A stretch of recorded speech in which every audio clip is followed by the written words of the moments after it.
Hello and welcome back to another exciting video. Today we're going to be discussing one of the most exciting weight classes in the world of MMA, the flyweight division. In this video, we're going to be breaking down the key components that make up the ultimate flyweight fighter. We'll be discussing the necessary skills and attributes that will give a fighter a significant advantage in this division. Welcome to Vamp Rants. If you don't mind, please subscribe, then comment below. Now let's begin. For footwork, we're going with Manel Kape. An example of his excellent footwork is his fight against David Dvorak.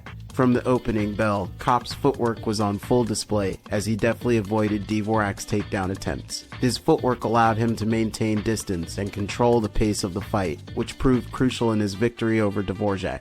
Kape's footwork was one of his key strengths throughout the fight. His ability to move quickly and efficiently allowed him to avoid Dvorak's takedown attempts and keep the fight standing. This gave Kape the opportunity to land his own strikes, which he did with devastating effect. Kape's footwork also allowed him to create openings and angles to land his own strikes. This was exemplified in his fight against Ode Osbourne, where he utilized his footwork to land a perfectly placed strike that knocked Osbourne out. For legs, we're going with Alex Perez. Throughout his fights, Perez uses his kicks to great effect.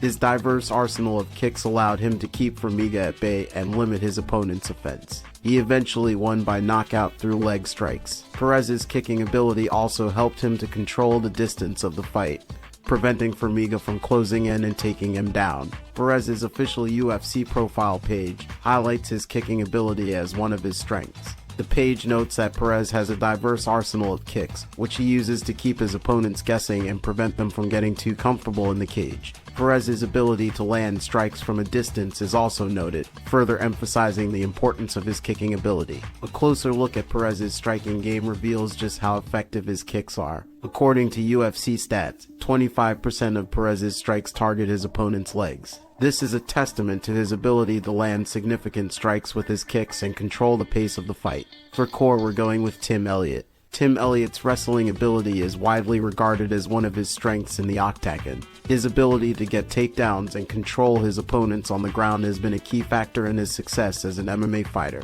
Let's take a closer look at Elliott's wrestling game and how it has contributed to his success. Elliott's wrestling ability was on full display in his fight against Demetrious Johnson at the TUF 24 finale. He was able to take Johnson down multiple times and control him on the ground, which ultimately helped him to secure a victory. Elliott's wrestling skills allowed him to neutralize Johnson's striking game and limit his offense. Elliott's official UFC profile page notes that he is a former NI All-American wrestler. This highlights his background in wrestling and his proficiency in the sport.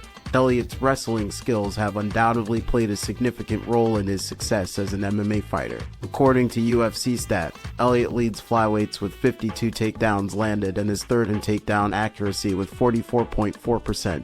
This is a testament to his ability to get takedowns and control his opponents on the ground. Elliott's wrestling skills allow him to dictate the pace of the fight and take the fight to his opponents. For cardio, we're going with Brandon Moreno. Moreno's grueling training routine has been a key factor in his success as an MMA fighter. Moreno's focus on improving his strength and conditioning has allowed him to maintain a high pace and cardio throughout his fights, making him a difficult opponent for anyone in the flyweight division. Moreno trained for 10 weeks leading up to his most recent fight, with a focus on improving his strength and conditioning. His training regimen included running hills, strength training, and sparring sessions with high-level opponents. This intense training routine helped Moreno to improve his cardio and endurance, allowing him to maintain a high pace throughout his fights. According to UFC stats, Moreno has the longest average fight time in the flyweight division, with a total fight time of 3 hours, 28 minutes, and 28 seconds. This is a testament to his cardio and endurance, as he is able to maintain a high pace throughout his fights, even in the later rounds. For hands, we're going with Davison Figueiredo. Figueiredo's punching power is widely regarded as one of his key strengths in the flyweight division. Figueiredo has displayed uncommon punching power throughout his career, with a high rate of knockdowns and knockouts in his fights. Figueiredo's heavy hands make him a dangerous opponent for anyone in the flyweight division. His punching power allows him to finish fights and knock opponents out cold. Figueiredo's striking game is built around his punching power, and he is not afraid to unleash his heavy hands. Some have suggested that Figueiredo should move up in weight, but his punching power is one reason why he should stay in the flyweight division. Cejudo's power is a major advantage in the flyweight division, and it's clear that he has the ability to finish fights. Cejudo's power is a key factor in his ability to finish fights. According to UFC stats, 17 of his 20 career victories have come by knockout or submission. He leads fights with 11 knockdowns and is fifth with 0.99 knockdown AVG for 15 men. For arms, we're going Cejudo. Cejudo's reach and punching power are key factors in his success as an MMA fighter. His impressive power, combined with his long arms and legs, makes him a dangerous opponent for anyone in the flyweight division. Cejudo's impressive punching power was on full display in his fight against Malcolm Gordon at UFC Vegas 15, where he scored a 44-second knockout.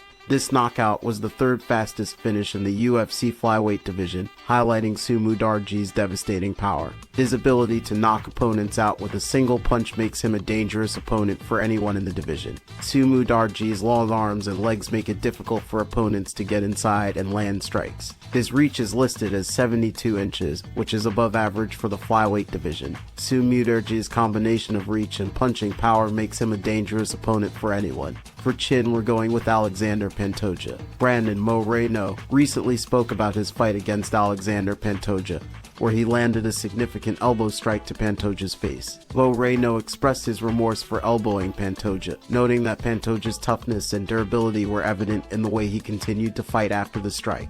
This is not the first time Pantoja's toughness and resilience have been recognized. In a previous fight against Neil Seery at UFC Fight Night 113, Pantoja was able to withstand a significant amount of strikes and still come out victorious. Similarly, in his fight against Demetrious Johnson, Pantoja's chin allowed him to absorb heavy strikes and continue fighting, despite being rocked multiple times in the fight. This durability and toughness make Pantoja a difficult opponent for anyone in the flyweight division. In his fight against Manel Kape, Pantoja once again displayed his ability to take a punch and keep on fighting.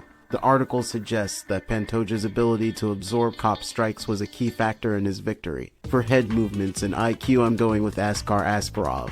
Russian mixed martial artist Askar Askarov has been making waves in the UFC with his impressive skills inside the octagon. One of his key strengths is his head movement, which has helped him avoid strikes from his opponents and take control of fights. Askarov's head movement has been noted as one of his key strengths. His ability to read his opponents and avoid their strikes has helped him to take control of fights and dominate in the octagon.